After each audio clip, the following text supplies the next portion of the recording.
करीब करीब 35-40 लोगों ने भिंड दतिया लोकसभा से टिकट मांगा भारतीय जनता पार्टी से। तो अच्छी बात है, मैं तो समझता हूँ जितने ज़्यादा लोग टिकट मांगेंगे, मिलना तो सिर्फ एक ही व्यक्ति को है, तो बचे हुए सभी लोग कहीं ना कहीं कांग्रेस की बी टीम बन करके काम करेगी। और जितने लोग टिकट मांग रहे हैं, सिर्फ इनको मैं थोड़े से कुछ माह पूर्व ले जाकर ये याद दिलाना चाहूँगा कि नवंबर 2023 का परिणाम जरूर देख लें कि सारी विधानसभा को यदि गणित जोड़ा जाएगा तो भिंड दतिया लोकसभा में कांग्रेस लगभग 6,900 कुछ वोटों से जीत करके आई है। तो ज़्यादा उत्साही होकर के टिकट ना मांगिएगा, क्योंकि इस बार ग्वालियर चंबल अंचल का तो मैं कह ही सकता हूँ, यहाँ पर कांग्रेस बहुत अच्छा परफॉर्म करने वाली है।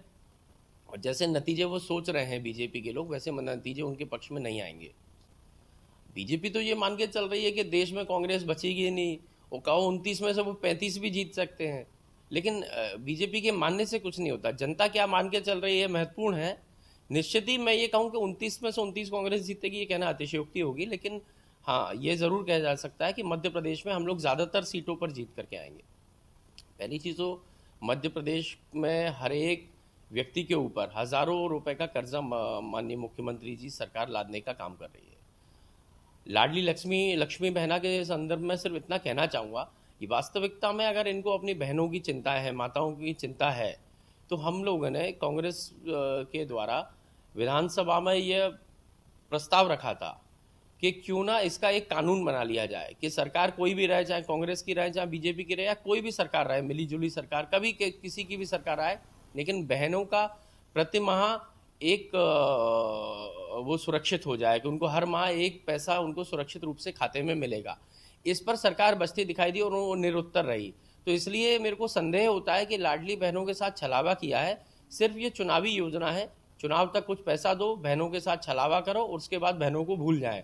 और यदि नहीं है ऐसा, तो मैं तो आज भी कहता हूँ कांग्रेस इस प्रस्ताव का समर्थन कर रही है खुले रूप से कि इसका कानून बना लिया जाए और हम सब लोग मिलकर के सर्वसहमति से कानून पास करके बहनों को सुरक्षित कर देते हैं सदा के लिए। देखिए, किसानों से बहुत महत्वपूर्ण जुड़ा हुआ विषय है, क्योंकि प्राकृतिक आपदा है तो इसमें किसी का दोषारोपण करना तो ठीक नहीं है। लेकिन जहाँ जहाँ प्राकृतिक आपदा हुई है, ओलावृष्टि हुई, अतिवृष्टि हुई, तेज़ हवा के कारण फसलों का नुकसान हुआ है, ऐसी जगहों पर बड़ा दुर्भाग्य है कि वहाँ बीजेपी के विधायक और मंत्री बैठे हुए हैं और वहाँ पर तहसीलदार जो पटवारी हैं वो गलत रिपोर्ट दे रहे हैं। 100% नुकसान हुआ है, वहाँ पर 10-10, 20-20% नुकसान की रिपोर्ट देते हैं और 20% नुकसान में से भी मात्र 10% का भी पैसा देते नहीं है। तो किसान जो हमारा अन्नदाता है उसके साथ मध्य प्रदेश में बड़ी दुर्दशा है। किताबों के आंकड़े तो ये कहते हैं कि 2.5 और 3 गुना मुनाफा किसान कमा रहा है, और वास्तविक आंकड़े ये कहते हैं कि किसान हर तीसरे दिन आत्महत्या कर रहा है कर्ज के मारे। तो मुझे लगता है सरकार का इस ओर ध्यान आकर्षित होना बहुत आवश्यक है कि मध्य प्रदेश का किसान जो है उसको कर्जे से दूर निकाला जाए।